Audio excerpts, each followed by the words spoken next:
Assalamualaikum warahmatullahi wabarakatuh. Perkenalkan, nama saya Rizky Fadil Afifi dengan NIM 2042269 Prodi Ilmu Administrasi Negara Universitas Negeri Padang.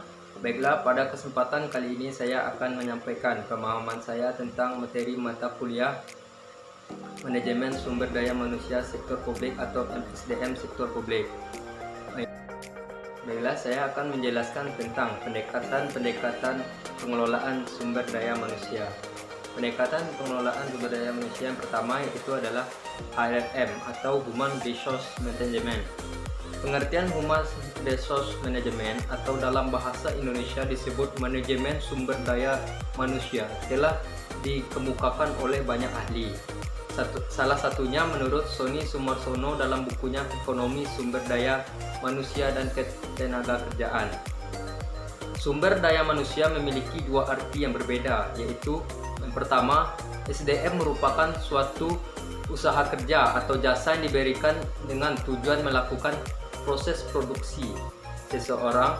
Dengan kata lain, sumber daya manusia adalah kualitas usaha yang dilakukan seseorang dalam jangka waktu tertentu guna menghasilkan jasa dan barang. Yang kedua, terkait dengan hal yang pertama, yaitu pengertian SDM yang kedua adalah di mana manusia mampu bekerja menghasilkan sebuah jasa atau barang dengan usaha kerja tersebut. Mampu bekerja berarti mampu melakukan berbagai kegiatan yang memiliki nilai ekonomis, bisa menghasilkan barang dan jasa untuk memenuhi kebutuhan hidup. HRM adalah bagian dari suatu perusahaan yang berfungsi untuk mengembangkan dan menjamin kesejahteraan sumber daya manusia di dalamnya. HRM juga merupakan bagian yang membuat strategi atau langkah-langkah pendekatan untuk pengelolaan penggunaan sumber daya yang sesuai dengan tujuan perusahaan. Peranan HRM sebagai perwakilan manajemen proses yaitu yang pertama, merekrut karyawan, yang kedua melatih karyawan, yang ketiga menilai karyawan, yang keempat memberi kompensasi kepada karyawan, dan terakhir memperhatikan hubungan kerja, kesehatan, keamanan, dan masalah lain, keadilan.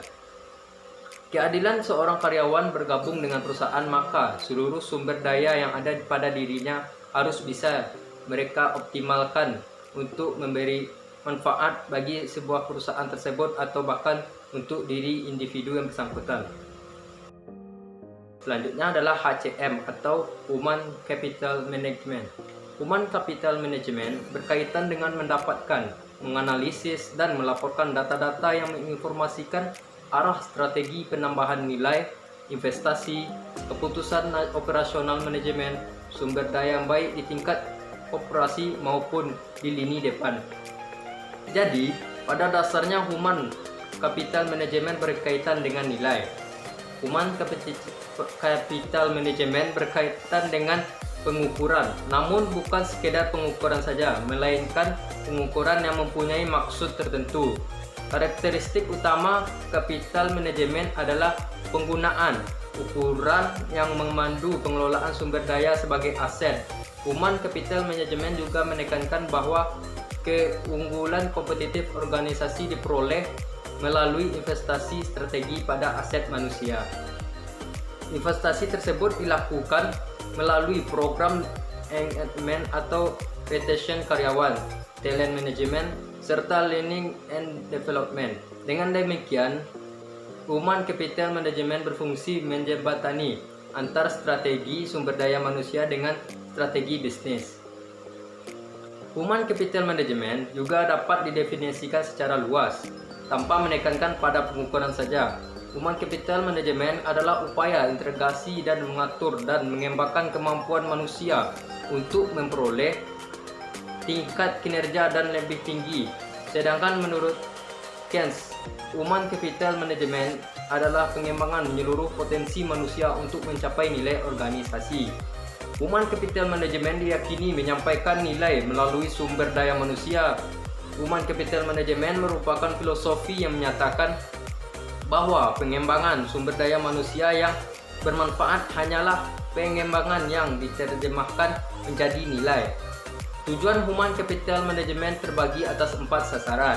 Yang pertama yaitu menunjukkan kontribusi sumber daya manusia terhadap bisnis, dan nilai bagi pemegang saham. Yang kedua, yaitu membuktikan secara kuantitatif nilai yang dihasilkan praktik manajemen sumber daya manusia, misal dalam bentuk ROI. Yang ketiga, menyediakan pedoman dan pengembangan strategi sumber daya manusia dan bisnis ke depan. Yang terakhir adalah yang keempat, memberi informasi mengenai strategi dan praktik untuk meningkatkan efektivitas pengelolaan sumber daya manusia.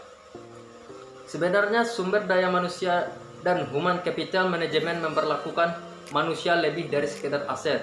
Masing-masing memfokuskan kepada pentingnya mengadopsi pendekatan yang terintegrasi dan strategis dalam manajemen yang menyangkut seluruh stakeholder dalam organisasi. Bukan hanya orang-orang berfungsi dalam manajemen. Konsep human capital management melengkapi dan memperkuat konsep manajemen sumber daya manusia. Jadi, konsep human capital management tidak menggantikan konsep manajemen sumber daya manusia. Baik human capital management dan sumber daya manusia dapat dianggap sebagai komponen vital dalam proses manajemen manusia, dan keduanya membentuk dasar untuk proses keunggulan human capital melalui strategi berbasis sumber daya. Selanjutnya yaitu saya akan menjelaskan tentang perbedaan human resource management dan human capital management. Dari definisi yang telah disampaikan sebelumnya, dapat disimpulkan bahwa human resource management dan human capital management memiliki perbedaan. Yaitu perbedaan dapat dilihat dari 3 aspek, yaitu yang pertama, sudut pandang. HRM memandang karyawan sebagai sumber akan habis jika dipakai terus. Sedangkan HCM atau Human Capital Management memandang karyawan sebagai aset yang dapat diperkaya dan memberikan untung bagi mereka. Yang kedua, fokus. Kalau HRM memfasilitasi dan memenuhi kebutuhan karyawan termasuk kesejahteraan. Sedangkan HCM mengembangkan SDM agar nilainya semakin bertambah dan berkontribusi secara maksimal. Ukuran, HRM hanya berfokus pada hasil kinerja atau kontribusi karyawan tanpa menganalisis mendalam demi perkembangan perusahaan.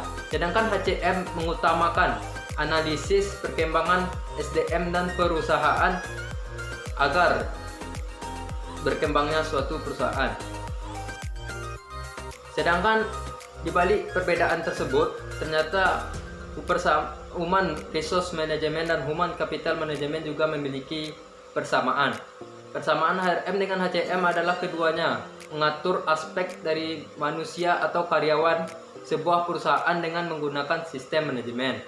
HCM dan HRM menyediakan fungsi dan kemampuan untuk pengelolaan SDM dengan proses otomatis dan memberikan suatu informasi bagi karyawan, yaitu yang berupa sistem administrasi karyawan, rekrutmen, talent management, pelatihan dan pengembangan, compensation and benefit, waktu dan kehadiran, manajemen biaya, manajemen kinerja, dan yang terakhir kesehatan dan keselamatan.